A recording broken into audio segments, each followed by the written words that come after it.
Eu queria começar falando de cinema contigo. Como é que é, Tony Eder? Hoje o programa é sobre Estilo choque de cultura. E Choque de hoje, cultura. cinema! cinema.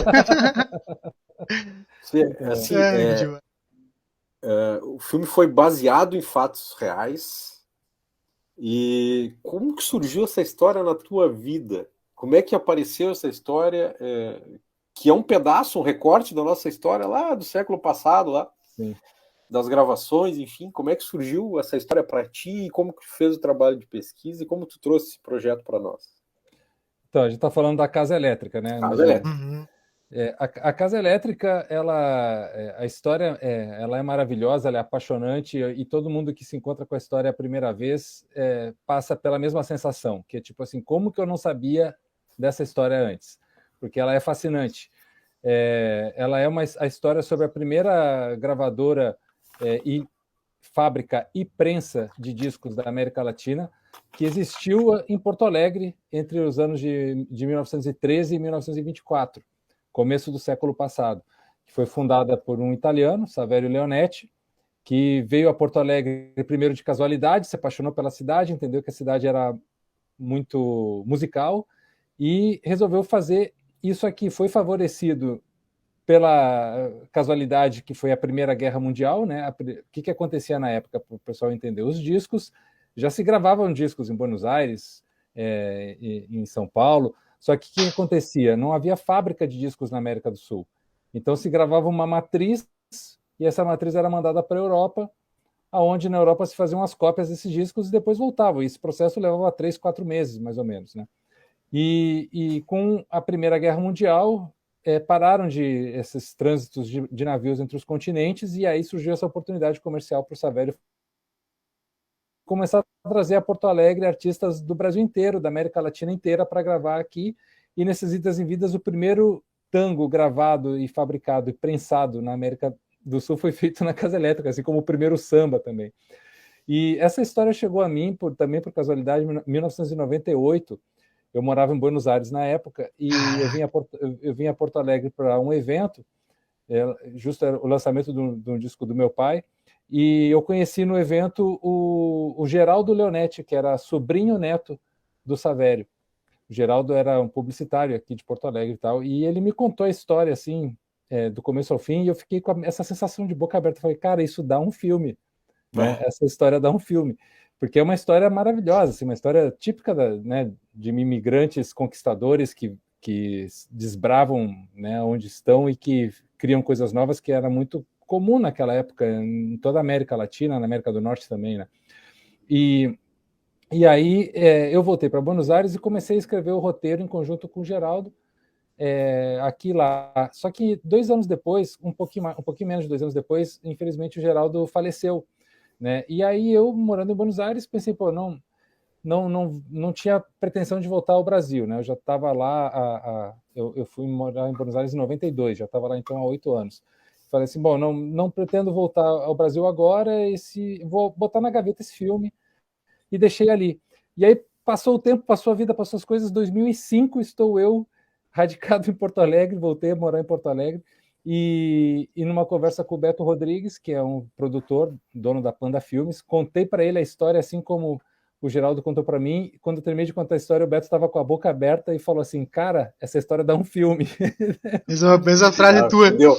É. Aí eu falei, pô, então vamos fazer, eu já estou com o roteiro quase pronto. Ele tá, finaliza aí o roteiro, vamos entrar nas leis de incentivo, vamos tentar captar grana para esse filme, vamos fazer esse filme.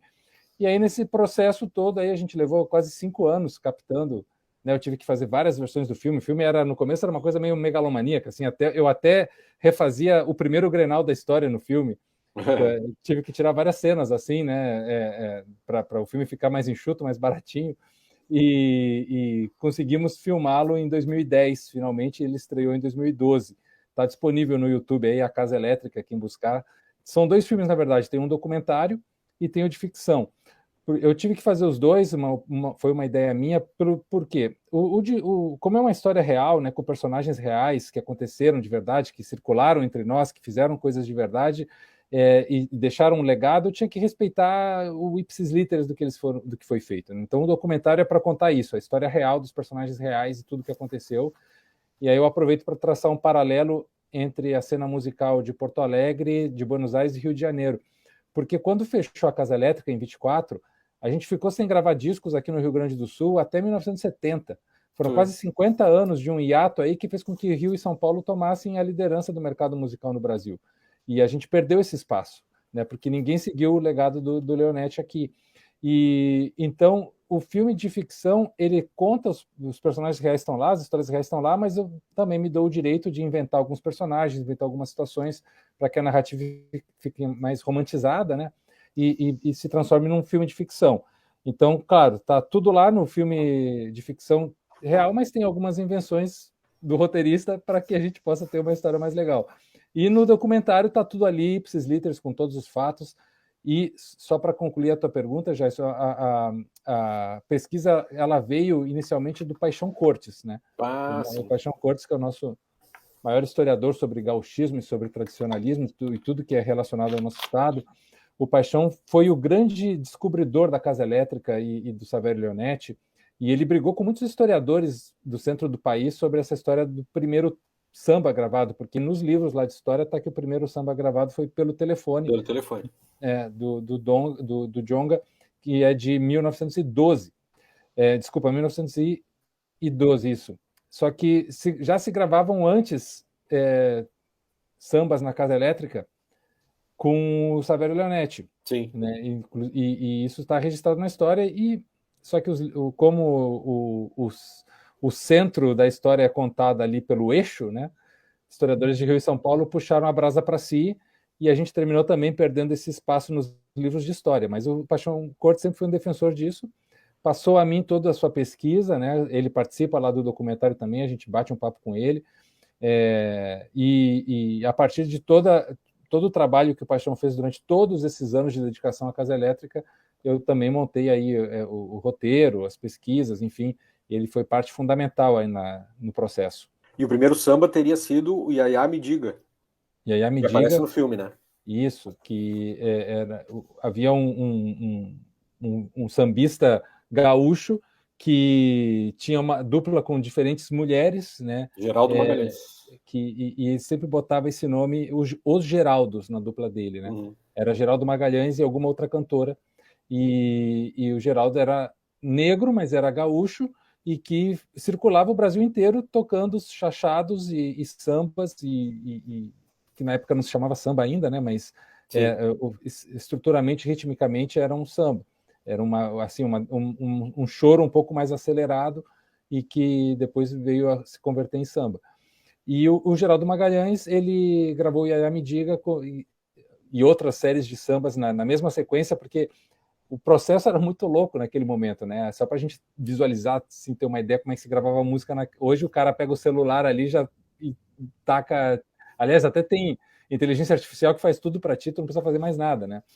E na época era assim, era uma espécie de buzina gigante que captava o som por ondas mecânicas e imprimia numa matriz de carnaúba. Essa matriz de carnaúba, ela era a que eram feitos os discos, né, posteriormente na prensa.